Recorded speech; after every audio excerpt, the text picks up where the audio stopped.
Всем привет! С вами Банана Мастер. И сегодня мы будем вспоминать все, что прошли на предыдущих уроках. Начнем мы с ряда задач по преобразованию типов. Сразу же наведу пример, как мы будем отвечать. У меня есть первый пример, где написано 4 плюс 6. В ответе на это я должен подумать, какой тип данных и значение у меня будет в ответе. 4 плюс 6 – две цифры, значит считаю математически. Если это математика, по итогу я получаю 10 типом данных number. Ниже у нас уже более сложный пример. Слева цифра, справа строка. Когда мы используем плюс, то плюс работает таким образом, что если у нас или слева, или справа есть строка, происходит склеивание строк. Склеивание строк – это левое значение, прям склеивается со значением справа. По итогу я получаю строкой 12 типом данных string. Пример ниже и еще сложнее. У нас там две строки. Давайте вспомним, как работает минус в таких операциях. Минус – это очень умный оператор, который может выполнять сразу два действия. Первое действие – это он преобразовывает левое и правое выражение в число. Из-за чего по итогу я получаю 22 цифрой минус 20 цифрой. Далее он начинает считать их математически. Ну и после математики я получу 2 number. То есть с самого начала мы вообще строка минус строка делали, а по итогу вообще число получили. Переходим к примеру ниже. Давайте сразу подумаем, а что я получу в ответе. Попробуйте подумать, а я скажу через пару секунд ответ. И правильный ответ таков. Минус преобразовывает левое и правое выражение в число. Когда он попытается преобразовать один пиксель, он получит none. None – это когда мы какой-либо тип данных пытались преобразовать в число, но оно числом быть не может. В данном случае, когда минус попытался преобразовать 1px в число, он не понял, что такое, что за цифра вообще p, что за цифра x, и выдал ошибку. Ну, то есть он выдал none.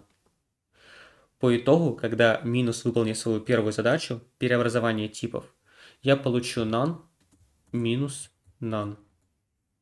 Далее произойдет вторая математическая операция. None минус none будет none. Любая математическая операция с none всегда дает none. То есть none, деленное на 1000, будет none. None минус миллион будет none. И так далее. Переходим к задаче ниже, только я ее немножко откорректирую. И вот теперь она выглядит вот так. У нас $, плюс 1, плюс 9.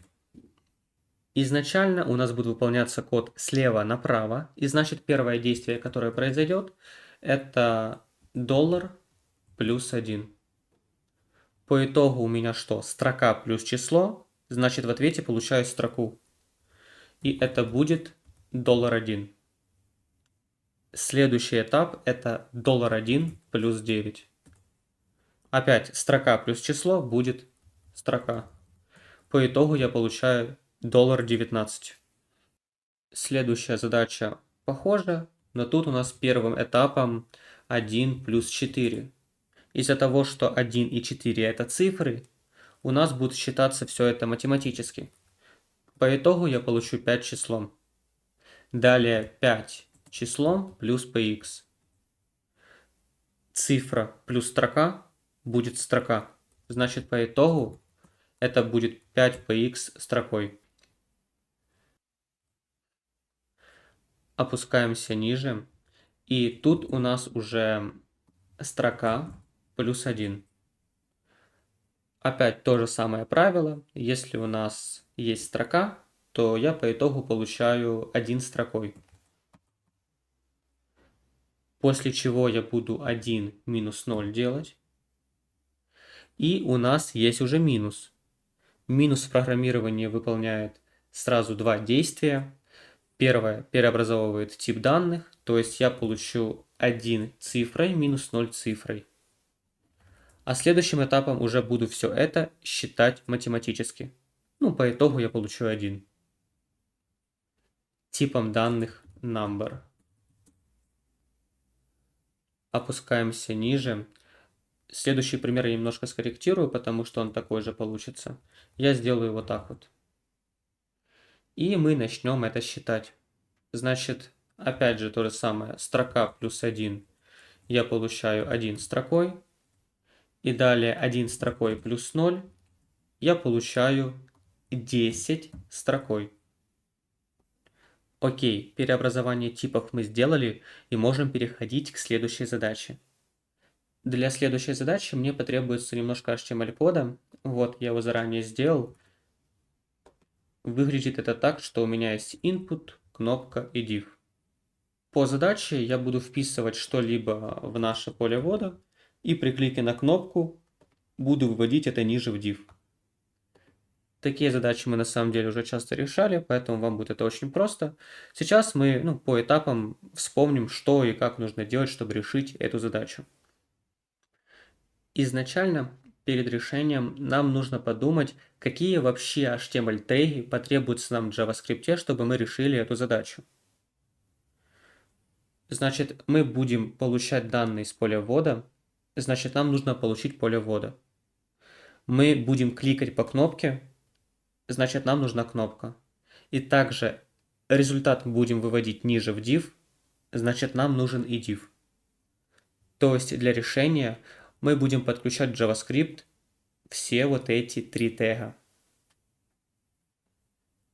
Переходим в JavaScript, и для их подключения я буду делать следующее. Создам переменную imp1, и в нее присвою document.querySelector. Поставлю круглые дужки, и внутрь передам строку и точку. Я ставлю точку, потому что я буду подключать теги по классу. То есть перешел в HTML, скопировал название нашего класса, то есть input, и вставил сюда. После этой строчки с помощью Document Query Selector я подключил наш input в JavaScript. И он сейчас находится в переменной imp1. То же самое действие мне нужно повторить и для div, и для кнопки. Я под каждый тег создаю свою отдельную переменную. И теперь переношу наши классы. Для кнопки класс btn1, для div класс out1. Переносим вот сюда. Далее, чтобы придать кликабельность кнопке, мне нужно создать функцию, и это я делаю. Создаю function, даю ей имя, ставлю круглые, фигурные скобки. После чего ниже я буду связывать нашу функцию с кнопкой. Чтобы это сделать, я пишу нашу ранее подключенную кнопку. У нее через точку вызываю onClick. И говорю, что при клике на нее ты будешь вызывать функцию fun1. После чего в теле функции я могу писать уже ответ. Значит, нам нужно при клике на кнопку выводить в div то, что мы введем в поле ввода. Хорошо. Изначально нам нужно получить эти данные из поля ввода. Я сделаю переменную v1 и скажу, что в ней будет находиться input, а точнее те данные, которые пользователь вписал в наш input. После этой строчки я уже получаю тот текст, который пользователь вписал в наше поле ввода. После чего мне нужно вывести это в текст нашего div. Если мне нужно вывести это в качестве текста, то я сначала беру тег, куда хочу положить наш текст. У тега беру inner.html и в него присваиваю тот текст, который мы получили из поля ввода. Теперь можно тестировать. И когда мы протестируем это, вписываю Алекс, нажимаю на кнопку, вижу Алекс. Вписываю Роберт, нажимаю на кнопку, вижу Роберт. Еще очень важно, данные из поля ввода мы получаем именно внутри функции. То есть не снаружи, а внутри. Вот мы и решили нашу задачу. Но мне кажется, задача слишком простая. Давайте сделаем ее немножко сложнее. Например, когда мы будем выводить текст из поля ввода, сделаем так, чтобы у нас еще вместе с этим создавался тег h1. Ну, то есть я нажал на кнопку, и у нас снизу был создан тег h1, и в нем текст из нашего поля ввода. Чтобы это сделать, я должен в v1 переменную положить внутрь тега h1. Значит, сначала я этот h1 должен создать, чтобы в него положить. И вот так вот беру, создаю открывающий h1, закрывающий h1. Внутрь него кладу текст из нашего поля ввода. После этого изменения, когда я протестирую уже наш новый код, видите, текст явно стал больше, и это означает то, что мы уже при клике создаем тег. Хорошо. Но мне кажется, что этого тоже мало. Давайте еще усложним. Я скопирую вот эту строчку и сделаю ее вот так. К чему приведет данное изменение? Вы немножко подумайте, а я через пару секунд скажу ответ.